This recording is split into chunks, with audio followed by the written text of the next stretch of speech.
Ravi de vous retrouver pour un nouveau point de marché, c'est Riquet. Aujourd'hui, on se parle de l'actualité de la semaine, ce qui s'est passé sur nos graphiques pendant ces 5 derniers jours. Et on commence avec le gold qui a animé notamment mes vidéos YouTube, puisqu'il y avait énormément de choses intéressantes à voir. Et on a une journée de vendredi ô combien intéressante avec cet énorme englobant à la baisse. Ouh là là là là. Alors ça remet en cause quelques plans que j'avais, hein, bien évidemment. On va rentrer dans le détail. Pourquoi cette baisse? Je vous cache pas que c'est assez compliqué pour moi de l'expliquer. Peut-être une prise de profit aussi sur les derniers points hauts. C'est d'ailleurs ce qu'on avait visé lors du trade dont je vous avais parlé post-inflation. Rappelez-vous, mercredi, nous étions en live sur Darwinex 0 et je leur avais dit que cette zone était celle qui m'intéressait. Mais pour cela, il fallait attendre la news de l'inflation. On avait eu un super signal en englobante qu'on avait pris. On a été chercher le dernier point haut en clôture H1, comme vous le voyez ici. J'ai eu énormément de réussite, il faut bien le dire, ça fait partie du jeu. Parfois, on se fait stop loss pour quelques points, parfois ça passe.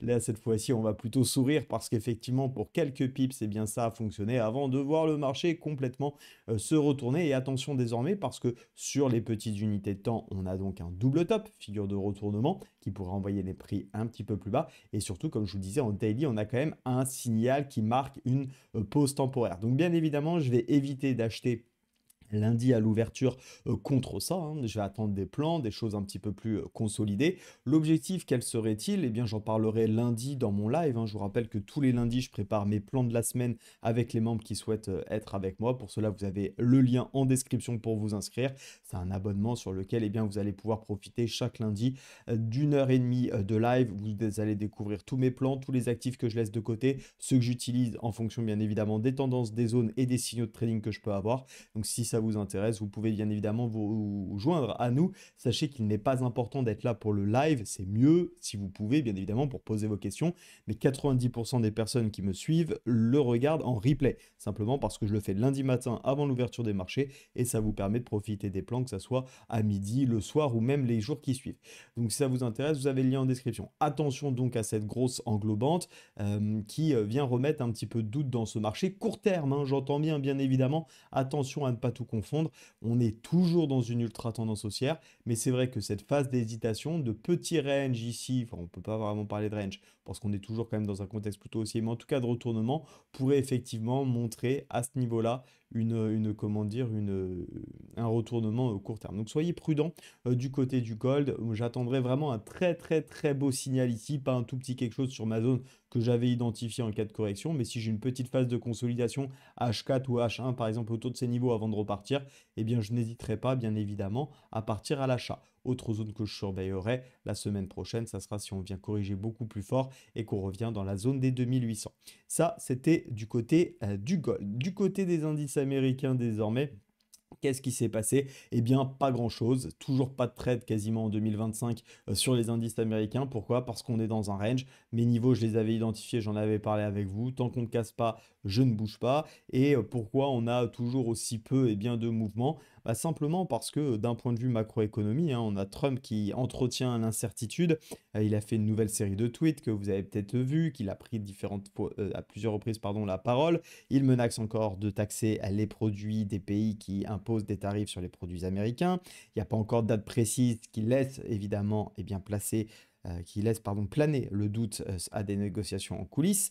Et également, du côté de l'inflation américaine, bah, on a eu des chiffres qui étaient supérieurs cette semaine, mais quand on regarde les graphiques, eh bien, on voit bien que le marché n'a pas finalement surréagi à cette hausse de l'inflation. L'indice des prix à la consommation, bien qu'il ait surpris à la hausse, eh bien, le marché, lui, a choisi d'interpréter cela de manière plutôt tempérée. D'ailleurs, on l'a vu également du côté des rendements obligataires. Les rendements obligataires dont je parlais dans un petit short que j'ai créé hier sur mes différents réseaux, que je vous invite à aller voir, qui pourrait être l'une des principales causes de retournement du marché d'un crack, eh bien, on le voit bien ici, ça s'est détendu sur les 2 derniers jours, suite notamment aux chiffres de l'inflation. On a bien une détente de ces taux américains, ce qui permet aux actifs à risque, en tout cas, de se maintenir et à minima de ne pas baisser. Du côté, cette fois-ci, du Nasdaq, dont on va jeter un œil et qui commence à être intéressant puisqu'on casse un niveau que je surveille. On verra un petit peu ce qu'il en est de cette bougie. Ça manque un peu de volume par rapport aux journées précédentes, mais il y a une volonté a priori des acheteurs de continuer. On a un plan qui est clair, hein, c'est de travailler désormais à l'achat au-dessus de cette zone et on verra un petit peu ce qu'il en est. Pourquoi pas aller chercher les 100%. Ça, j'en parlerai de comment on peut essayer de travailler ça lundi dans mon live. Donc n'hésitez pas encore une fois à nous rejoindre. On fait un tour également sur les crypto-monnaies qui ont continué à ranger indéfiniment dans cette... Alors attendez, je ne suis pas sur mon graphique habituel. Hop, je vais me remettre dessus. Voilà. On a ce... Non, toujours pas. Oh là, je choisis pas les bons, je me mets sur les futurs, on va regarder sur le spot. On voit ici, hein, la semaine dernière, je disais aux membres de ne surtout pas aller chercher des trades là-dedans. C'est inutile. On a une borne haute, une borne basse. On essaye d'acheter la borne basse pour aller chercher la borne haute. Ça suffit, c'est carré, c'est net. Bah, pour l'instant, on n'y a pas été, donc on attend patiemment. On essaye plutôt de prendre des opportunités comme on l'avait vu ici, et ça fonctionne plutôt bien. En tout cas, il y a moyen de faire des choses beaucoup plus intéressantes qu'aller perdre son capital, de l'énergie, être focalisé sur des mouvements de marché où il ne se passe rien, alors qu'on aurait pu laisser par exemple le joli trade sur le gold, ou encore aller chercher des belles opportunités. J'ai racheté 3 actions cette semaine.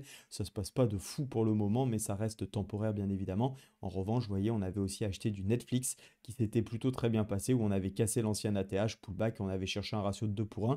Et d'ailleurs, on voit que le trade est en train, enfin le trade, le graphique, puisque moi je suis sorti, le graphique est en train de continuer de poursuivre. Netflix, super entreprise avec des bons fondamentaux. Et c'est pour ça que c'est important de savoir le lundi matin ce qu'on fait dans la semaine pour éviter finalement de se focaliser sur un actif sur lequel a priori on ne va rien faire, comme le Bitcoin, parce que tout simplement il n'y a pas de mouvement, il n'y a pas de direction, et c'est notamment expliqué par le fait qu'on a sur les ETF, vous l'avez peut-être vu passer cette information, mais les ETF Bitcoin Spot subissent des sorties massives hein, actuellement, et donc forcément ça ne pousse pas aux achats.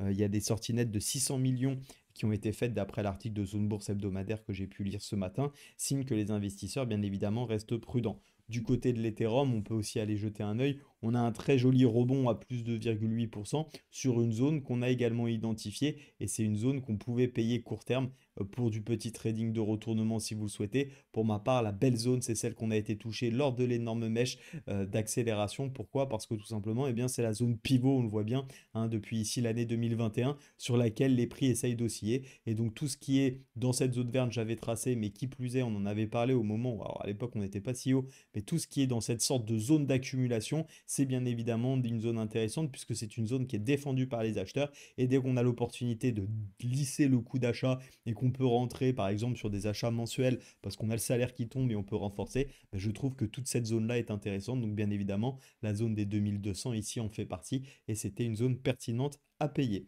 Voilà ce qu'il en est. On se retrouve la semaine prochaine pour de nouvelles aventures. Demain, j'ai une vidéo qui sort sur un tout nouvel outil d'IA que j'utilise depuis quelques semaines pour faire mes choix sur mes actions, donc plutôt sur le long terme. Je vous invite vraiment à la regarder, vous allez voir, c'est incroyable ce que ça permet de faire. Ça surperforme le SP500 et le CAC 40 de loin depuis 12 ou 15 ans en fonction de l'indice sur lequel vous vous mettez. Donc je vous donne rendez-vous demain, et pour ceux qui veulent passer un cap dans leur trading, avoir des analyses toutes faites, je vous dis rendez-vous lundi, vous avez le lien qui est en description. Très belle journée à toutes et à tous, bon week-end et à lundi. Ciao.